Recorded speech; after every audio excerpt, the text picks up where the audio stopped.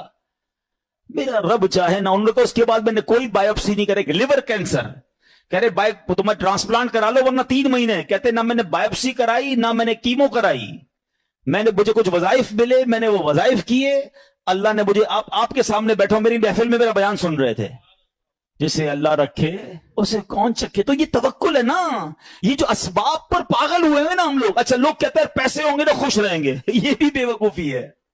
میں اس مسجد میں آیا ہوں، یہ بہت سارے امیر بیٹھے ہیں، کروڑ پتی بھی نظر آ رہے ہیں، شاید ارب پتی بھی ہوں گے۔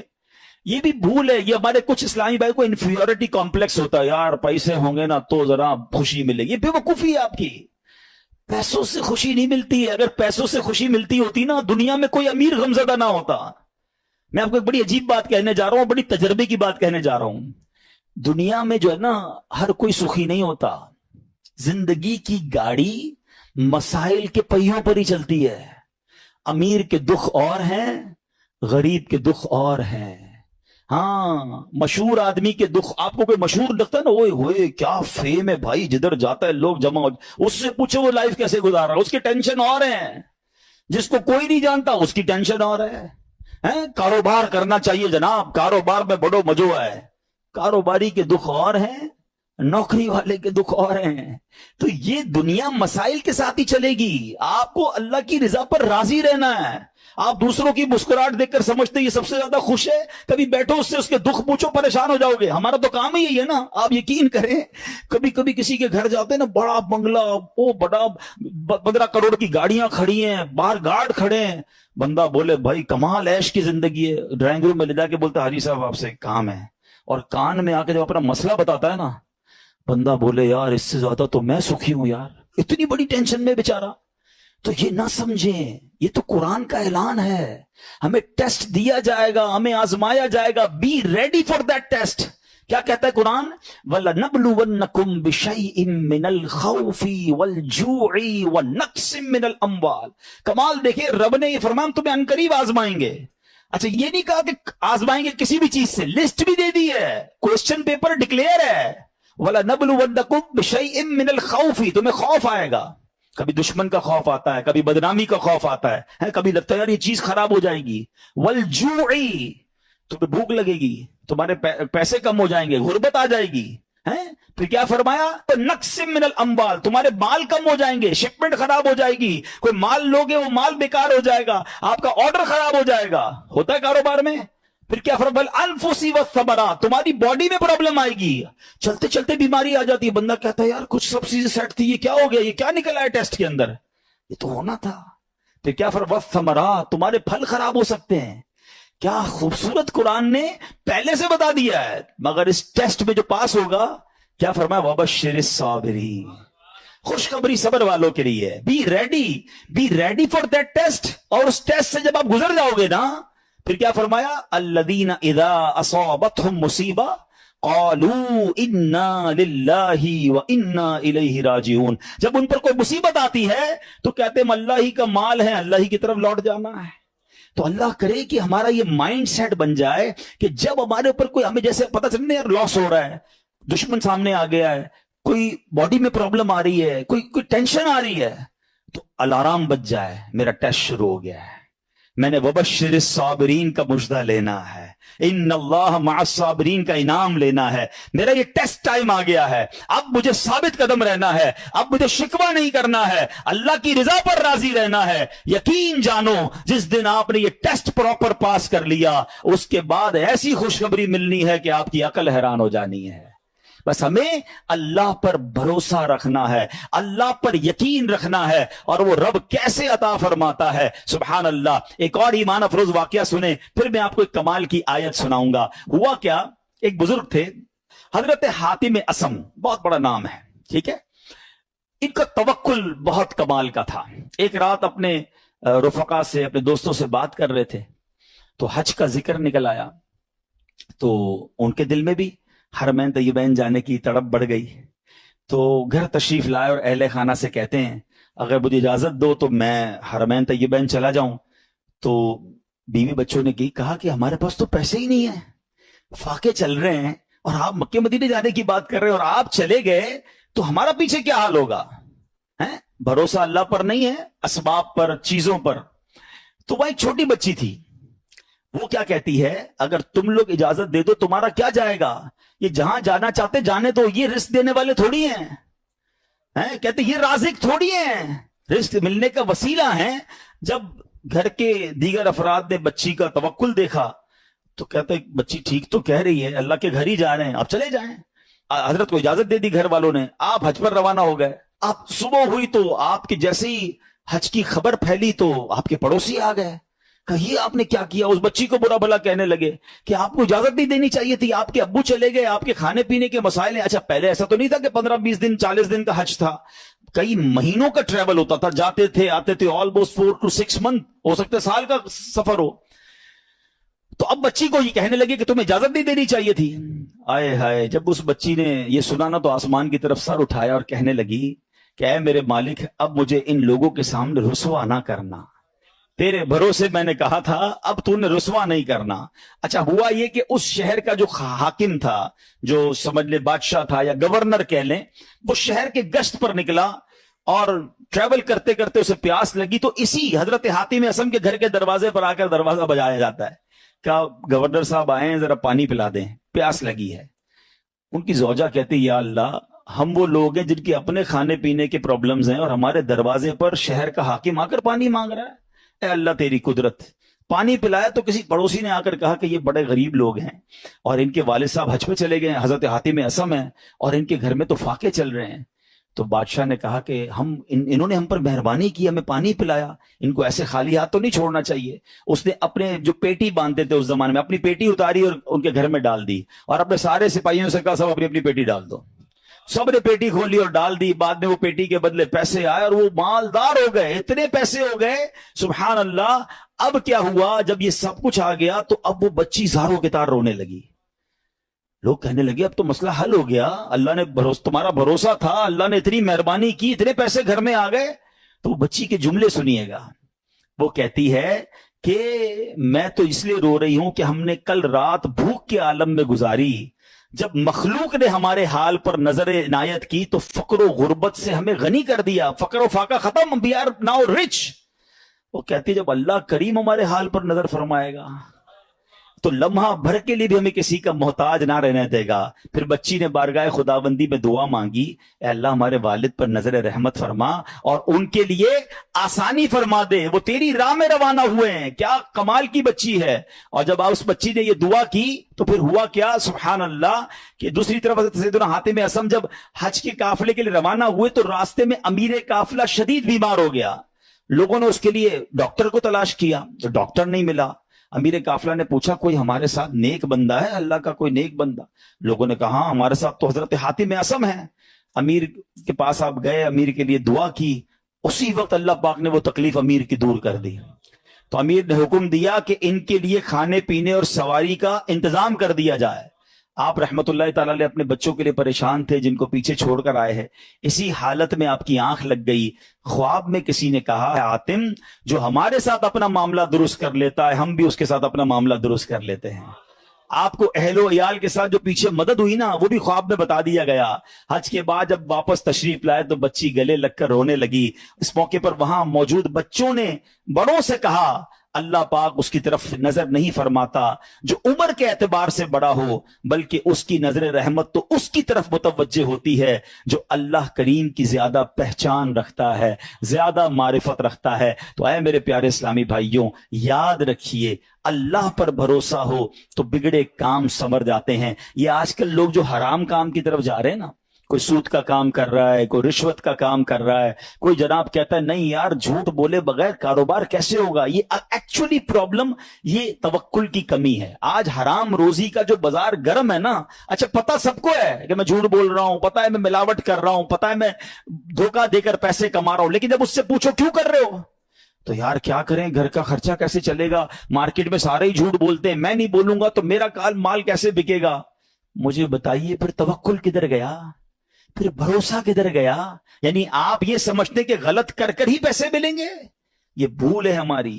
یاد رکھیے حرام روزی کے قریب بھی نہ جائیں، یہ وہ غلطی ہے جو ہمارے یہاں بہت بڑی تعداد میں لوگ کر رہے ہیں۔ آپ یقین کریں، آپ اللہ پر بھروسہ رکھیں اور ایک نیت کر لیں آج کچھ بھی ہو جائے میں حرام روزی کے قریب بھی نہیں جاؤں گا۔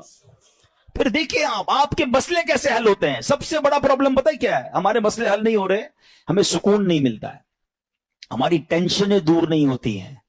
پلیز چیک کیجئے روزی حلال ہے کہ نہیں ہے۔ ایک بار حضرت موسیٰ علیہ نبینا علیہ السلام نے ایک شخص کو دیکھا کہ وہ زارو کتار رو رہا ہے، ہاتھ اٹھا اٹھا کر دعائیں کر رہا ہے، یا اللہ یا اللہ یا اللہ۔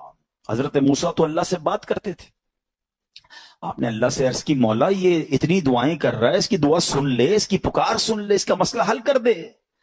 اللہ نے فرمایا اے موسیٰ یہ اتنا روئے کہ روتے روتے مر جائے، یہ اتنے ہاتھ بلند کرے کہ اس کے ہاتھ آسمان تک پہنچ جائیں، تب بھی اس کی دعا قبول نہیں ہونی ہے۔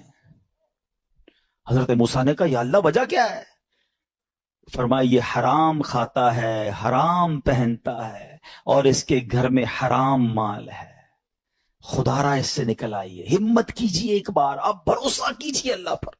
مجھے اندازہ ہے اس طرح کے بیان ہوتے ہیں نا تو ڈبل مائنڈڈ ہو جاتا ہے بندہ، یار بات ٹھیک ہو رہی ہے مگر پورا امپائر کھڑا ہوا ہے، پوری فیکٹری چل رہی ہے، پورا بزنس ہی سود پہ چل رہا ہے، جھوٹ پہ چل رہا ہے، بہت ساری غلطیاں ہیں، کیسے نکلوں؟ اللہ سے مدد مانگنی ہے، وہ کریم ہے، وہ ضرور مدد فرمائے گا۔ ایک اور بات سنیے، یہ بعض اوقات فیملی پریشر کی وجہ سے بھی لوگ حرام کی طرف جاتے ہیں، ڈیمانڈیں ختم نہیں ہوتی نا۔ ایک اور حدیث پاک سنیے، اللہ کرے میری بہنیں سن رہی ہوں، میری مائیں میری بچیاں سن رہی ہوں، وہ بھی اس حدیث کو سنیں۔ پیارے آقا علیہ الصلوۃ والسلام نے ارشاد فرمایا لوگوں پر ایک ایسا زمانہ آئے گا کہ مومن کو اپنا دین بچانے کے لیے ایک پہاڑ سے دوسرے پہاڑ اور ایک غار سے دوسرے غار کی طرف بھاگنا پڑے گا۔ اس وقت روزی اللہ عز و جل کی ناراضگی کے ذریعے ہی حاصل کی جائے گی، یعنی طریقہ بڑا مشکل ہو جائے گا حلال کمانے کا۔ پھر جب ایسا زمانہ آئے گا تو آدمی اپنے بیوی بچوں کے ہاتھوں ہلاک ہوگا۔ اچھا بیوی بچے نہیں ہوں گے تو والدین کے ہاتھوں ہلاک ہوگا، اگر والدین نہ ہوئے تو رشتہ داروں اور پڑوسیوں کے ہاتھوں ہلاک ہوگا۔ صحابہ کرام نے عرض کی حضور وہ کیسے، یعنی بندہ اپنے بیوی بچوں پڑوسیوں ماں باپ کے ہاتھوں کیسے ہلاک ہوگا؟ اب سنیے، اللہ کے حبیب علیہ الصلوۃ والسلام فرماتے وہ اسے اس کی تنگ دستی پر عار دلائیں گے، اس کی غربت پر اسے شرم دلائیں گے، اور تو اپنے آپ کو ہلاکت میں ڈالنے والے کاموں میں مصروف کر دے گا اور انہی کے ہاتھوں ہلاک ہوگا۔ ایسا دلاسا دیتی ہے اور اتنی پریکٹیکل قرآن کی آیت ہے، یقین کریں جب پھنس جاؤ نا اس آیت کو اللہ کرے آپ یاد کر لیں، میں ریفرنس دے دیتا ہوں، آپ ایسا کریں کہ ریفرنس نوٹ کر لیں، اپنے موبائل میں نوٹ کر لیں، پھر خود قرآن پاک سے نکال لیجئے گا۔ ون آف مائی فیوریٹ آیت آف قرآن پاک، آئے ہائے ہائے کیا دلاسا دیتی ہے۔ پارہ نمبر 28 ہے، سورہ الطلاق ہے، آیت نمبر 2 اور 3، ٹھیک ہے؟ یہ آیت آپ اس کو یاد کر لو، اس کا ترجمہ یاد کر لو، جب بھی ٹینشن میں ہونا آپ یہ آیت دہرا لو۔ اب آیت سنیں کیا ہے، پورا فارمولا اللہ نے قرآن میں دے دیا ہے۔ اللہ فرماتا ہے وَمَن يَتَّقِ اللَّهَ يَجْعَل لَّهُ مَخْرَجًا، جو اللہ سے ڈرے اللہ اس کے لیے نجات کا راستہ نکالے گا، اس کو ایگزٹ ڈور ملے گا۔ پھر کیا فرمایا؟ وَيَرْزُقْهُ مِنْ حَيْثُ لَا يَحْتَسِبْ، اللہ ادھر سے روزی دے گا جدھر تمہارا گمان بھی نہیں ہوگا۔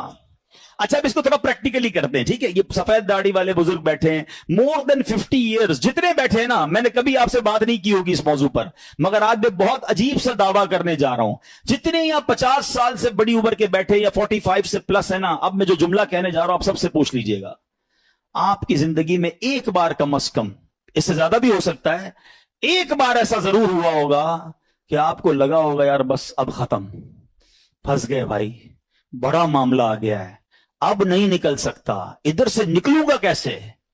اور آپ ایسے نکلے ہوگے کہ آج جب آپ سوچتے تو آپ حیران ہیں، یار میں اس پرابلم سے نکلا کیسے؟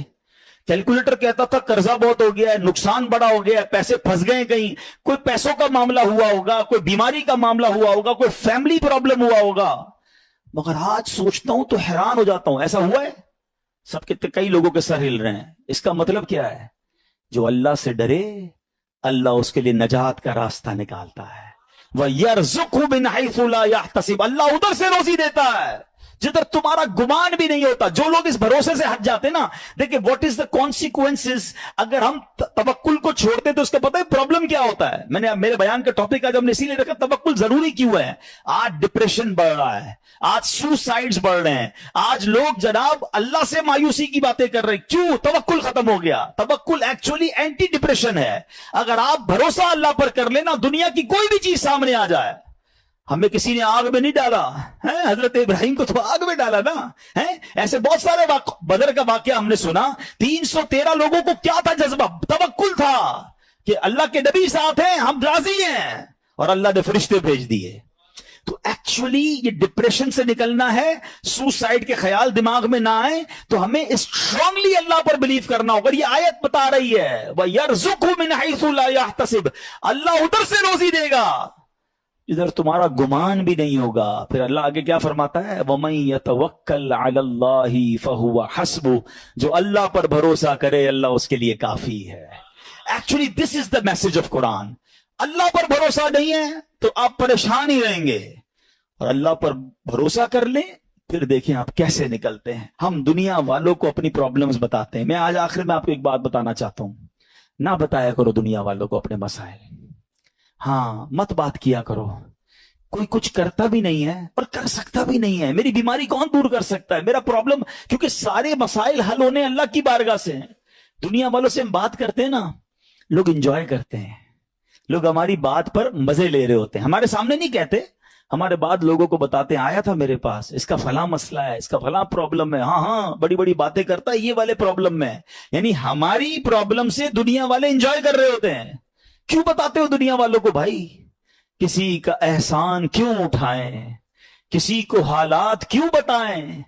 تم ہی سے مانگیں گے تم ہی دو گے، تمہارے در سے ہی لو لگے۔ وہ کیا ہے؟ وَأُفَوِّضُ أَمْرِي إِلَى اللَّهِ، میں اپنے سارے کام اپنے رب کے سپرد کرتا ہوں۔ ہم کہتے ہیں نا یار میں آج گیا تھا بھائی فلاں جگہ، فائل جمع کرا کے آیا ہوں، مسئلہ حل ہو جائے گا، بہت بڑی شخصیت کو دے کر آیا ہوں فائل۔ جب آپ یہ پڑھو گے نا تو دل سے آواز آئے گی فائل جمع کرا دی اللہ کی بارگاہ میں۔ وَأُفَوِّضُ أَمْرِي إِلَى اللَّهِ إِنَّ اللَّهَ بَصِيرٌ بِالْعِبَادِ، اللہ اپنے بندوں کو دیکھ رہا ہے۔ تو یہ دعا میں شامل کرے اس وظیفے کو، اپنے معاملات اللہ کے سپرد کرنا سیکھو۔ اب ایک وسوسہ، یار مولانا صاحب کہہ تو رہے ہیں دعا تو کرتا ہوں، مسئلہ حل ہی نہیں ہوتا۔ مکے جا کر بھی دعا کی، مدینے جا کر بھی دعا کی، فلاں مزار شریف میں بھی کی، فلاں بزرگ سے بھی کروائی، 10 سال سے دعا کر رہا ہوں، مسئلہ تو حل ہی نہیں ہو رہا۔ آپ کہتے ہیں اللہ سے مانگو اللہ دے گا۔ اب شیطان ہے نا، کوئی نہ کوئی تو دماغ میں بات ڈالے گا۔ پہلے تو اللہ سے جب محبت کر لو گے نا، تو حضرت ابراہیم نے کیا کہا تھا؟ میرا رب دیکھ رہا ہے نا، جے سونا میرے دکھ وچ راضی، میں سکھ نو چلے پاوا ہوں۔ اللہ نے اگر میرے نصیب میں آزمائش لکھی میں اس پر بھی راضی ہوں، کیونکہ بہت کچھ دیا ہے نا۔ حضرت رابعہ بصریہ رضی اللہ تعالیٰ عنہ کا ایک قول یاد آ گیا، ایک بندہ سر پہ پٹی باندھ کے جا رہا تھا۔ آپ نے دیکھا سر پہ پٹی بندھی، کیوں باندھی ہے پٹی؟ کہ سر میں درد ہے اس لیے پٹی باندھی ہے۔ آپ نے فرمایا کبھی صحت کی پٹی باندھی تھی؟ یہ جملہ بہت گہرا ہے، سمجھو اس کو۔ یعنی یہ آپ اللہ کی ولیاں ہیں نا، یہ اللہ والے نا، ان کے نزدیک یہ بھی شکایت ہے کہ سارے شہر کو بتا رہے ہو کہ اللہ نے آج درد دیا ہے. ایک دن درد دیا تو تم پٹی باندھ کے گھوم رہے ہو. 29 دن صحت دی تو لوگوں کو بتایا. اللہ نے کتنا دیا ہے وہ کبھی اس کو آپ نے کاؤنٹ کیا؟ کبھی تھوڑی دیر کے لیے دھوپ میں کھڑا کر دیا تو آپ وبا کرنا ہم شروع کر دیتے ہیں. ساری زندگی چھاؤں میں رکھا. کبھی کبھی پرابلم آتی ہے, کبھی کبھی بیماری آتی ہے, باقی زندگی تو عیش کی ہے. تو اللہ سے محبت کرنا سیکھو. تو میں یہ کہہ رہا تھا وسوسہ کیا ہے کہ یار مانگی جا رہا ہوں, کام تو ہوتا نہیں ہے. اب میں اس وسوسے کی کاٹ آپ کو ایک ایگزامپل کے ذریعے سمجھاتا ہوں. آپ کا چھوٹا بیٹا ہو, بچہ ہو یا بھائی ہو, اس کا گلا خراب ہو جائے, بخار ہو جائے, کھانسی ہو جائے, اور وہ کہے ابو میں نے شربت پینا ہے ٹھنڈا اور آج آئس کریم بھی کھانی ہے. ہاں بھائی بتائیں کھلائیں گے؟ جواب دیں. نہیں کھلائیں. اچھا رو رہا ہے, گر گڑا رہا ہے, نہیں میں نے کھانی ہے, آج میں کھا کے رہوں گا, آپ کھلا دیں گے؟ اچھا آپ بھی نہیں کھلائیں گے. رو رہا ہے پھر بھی نہیں کھلائیں گے؟ نہیں کھلائیں گے. اچھا اب آپ کا ایک دوست ساتھ بیٹھا ہے, کہے گا یار کتنے ظالم ابو ہو, بچہ رو رہا ہے کھلا دو آئس کریم, کیا ہو گیا؟ آپ کیا رپلائی دیں گے؟ میں والد ہوں, مجھے پتا ہے کب میرے بچے کو کیا دینا ہے. یہی کہتے ہیں نا, میں والد ہوں, مجھے معلوم ہے میرے بچے کو کب کیا دینا ہے. اب ذرا دل سے میرا جملہ سننا, تم والد ہو, تمہیں پتا ہے بچے کو کب کیا دینا ہے. میرے مالک کو نہیں پتا مجھے کب کیا دینا ہے. میں رو رہا ہوں, میں گر گڑا رہا ہوں, میں ادھر جا رہا ہوں, میں ادھر جا رہا ہوں, میں سب سے دعائیں کروا رہا ہوں, نہیں ہو رہا میرا مسئلہ حل. ارے مان لو نا یہ میرے لیے بہتر ہے. میرا رب نہیں کہہ رہا یہ میرے لیے بہتر ہے. میرے ماں باپ میرے لیے برا نہیں سوچتے. تو وہ خالق اگر اس کو یہی بات منظور ہے تو یہی میرے لیے بہتر ہوگا. کاش یہ جس دن یہ توکل کا لیول مل گیا, آپ کو کبھی کسی پرابلم میں ٹینشن نہیں ہوگی. کام ہو گیا تب بھی راضی رہو گے, نہیں ہوا جب بھی راضی رہو گے کہ میرے رب نے نہیں کیا نا, یہی میرے لیے. میں نہیں سمجھ پا رہا, مجھے نہیں. بچوں کو کہاں سمجھ آتی ہے, وہ کہتے ہیں ابو اچھے نہیں ہیں, امی اچھی نہیں ہے, مجھے نہیں دے رہی چیز. ابو امی کو پتا ہے کیوں روک رہے ہیں. ارے میری آپ کی عقل اتنی, ہمیں یہ سمجھ ہے کہ بچے کو کب کیا دینا ہے کیا نہیں دینا. جس نے کائنات بنائی اسے نہیں پتا مجھے کب کیا دینا ہے کیا نہیں دینا. کچھ لوگوں کو مال علماء کہتے اس لیے نہیں دیا جاتا کہ وہ امیر ہو جائیں گے تو نافرمان ہو جائیں گے.